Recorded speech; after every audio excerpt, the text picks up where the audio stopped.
nous trouvons qu'avant la crise de Covid, nous, un unemployment rate officiel, c'est environ aux alentours de 6% à peu près.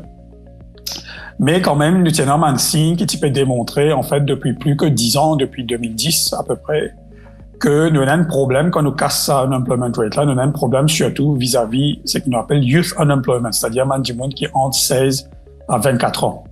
Et là, nous trouvons, il y a 10 ans de cela, le taux pour youth unemployment est environ 17-18%, et que chaque année, il peut augmenter par 0,5% à peu près, et que même avant la crise de Covid de 2020, en 2019, nous trouvions que youth unemployment, il dépasse la barre des 25%. Et là, bien sûr, quand nous get unemployment rate dans cette totalité, parce que nous devons comprendre aussi que le secteur du tourisme n'a pas marché, direct et indirect, et il y a aussi beaucoup des autres secteurs annexes du tourisme aussi qui pas rouler, et que depuis l'année dernière, il y en a beaucoup, par exemple, Mauricien qui persiste la case, qui pas travail, c'est-à-dire technically unemployed. Bon. Si nous guettons la réalité des chiffres, si nous prenons Mandimoun qui persiste la case, qui peut gagner payé, mais qui pas travail, si nous mettons ensemble, potentiellement, nous, un unemployment rate, il dépasse la barre des 15%.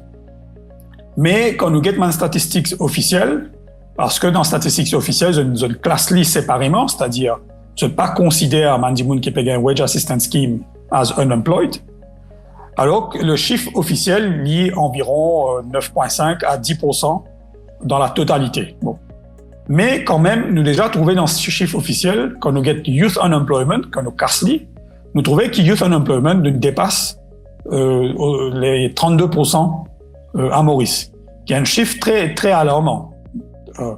Alors tout ça pour dire que nous avons un unemployment problem dans Maurice, mais nous avons le plus grand problème, c'est au niveau de la création d'emplois pour les jeunes. Et ça, c'est un problème structurel qui pourrait rester même après, hopefully, quand nous dépasse ça, l'ère de post-Covid.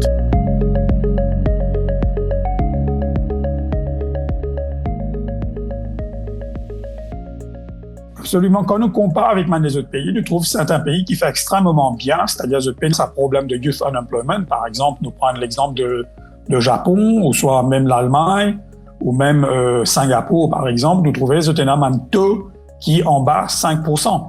Et là, même pendant cette période de crise de Covid, nous trouvons que pendant 1 an de l'année dernière, il y a une augmentation de youth unemployment, mais tout de suite, cette année-ci, on réussit à créer l'emploi parce qu'ils ont l'économie et recommence le travail, ils ont regagner une croissance économique qui descend et que, ils ont réussi à créer l'emploi pour les jeunes. Alors, nous trouvons que ça, dans pays-là, par exemple, les jeunes, il y a un problème de youth unemployment qui nous avons dans Maurice.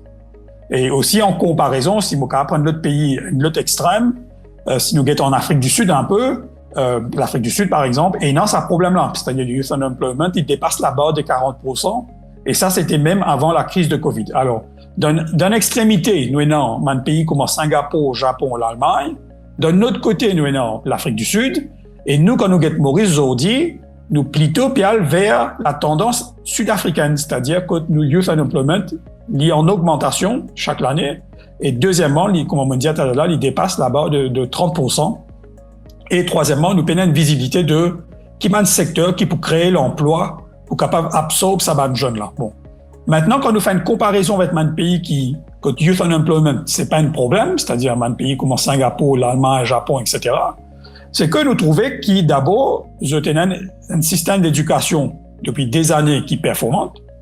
Vous arrivé à créer un nouveau pilier de l'économie et nous trouvons aussi, troisièmement, dans sa crise-là, je mets énormément d'argent pour capable retrain, reskill, upskill, retool, ban jeunes dans un nouveau secteur.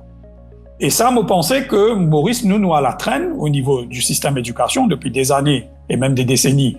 Nous connaissons que chaque année, nous gagnons énormément de jeunes qui faillent at multiple levels. Et là, tout récemment, nous trouvons au niveau SI. Deuxièmement, nous ne sommes pas capables de créer un nouveau secteur, un nouveau pilier qui est capable d'absorber nos jeunes. Et troisièmement, nous ne pouvons pas mettre l'argent dans upskilling, retraining et retooling ces jeunes-là pour capable de mettre dans le nouveau contexte de ce monde de post-Covid. Alors, c'est pourquoi on a une tendance plutôt vers, disons, ce que l'Afrique du Sud et en ce moment, peut expériencer, quoi.